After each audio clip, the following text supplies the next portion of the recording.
Hi everyone, welcome back.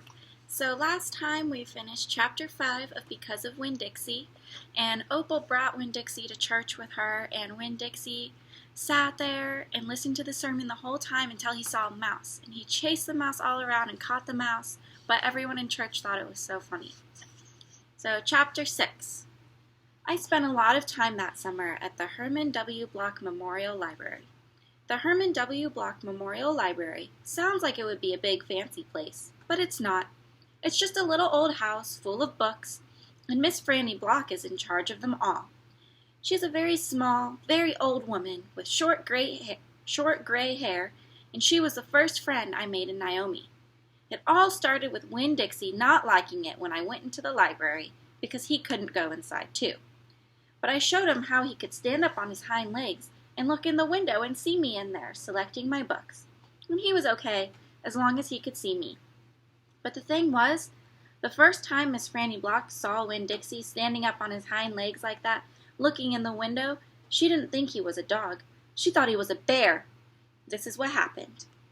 I was picking out my books and kind of humming to myself, and all of a sudden there was this loud and scary scream.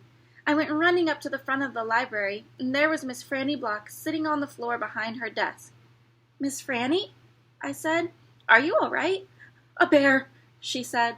"A bear?" I asked. "He has come back," she said. "He has?" I asked. "Where is he?"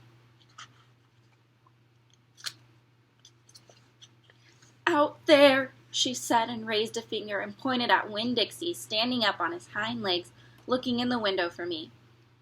"Miss Franny Block," I said, "that's not a bear, that's a dog. That's my dog, Winn-Dixie."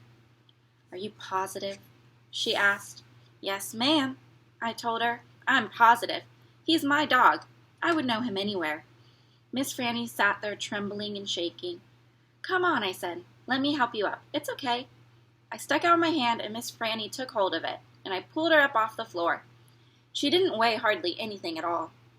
Once she was standing on her feet, she started acting all embarrassed, saying how I must think she was a silly old lady mistaking a dog for a bear, but that she had had a bad experience with a bear coming into the Herman W. Block Memorial Library a long time ago, and she'd never quite gotten over it. "When did that happen?"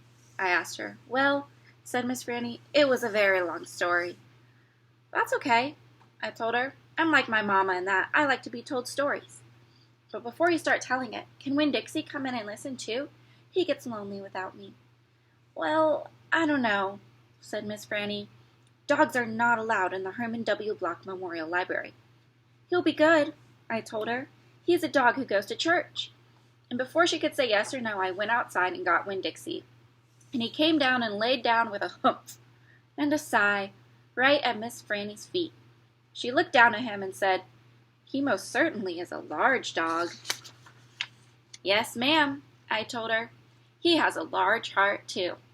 "Well," Miss Franny said. She bent over and gave Winn-Dixie a pat on the head, and Winn-Dixie wagged his tail back and forth, and snuffled his nose on her little old lady feet. "Let me get a chair and sit down, so I can tell this story properly." All right, that was the end of chapter 6. Next time we'll get to listen to Miss Franny's story.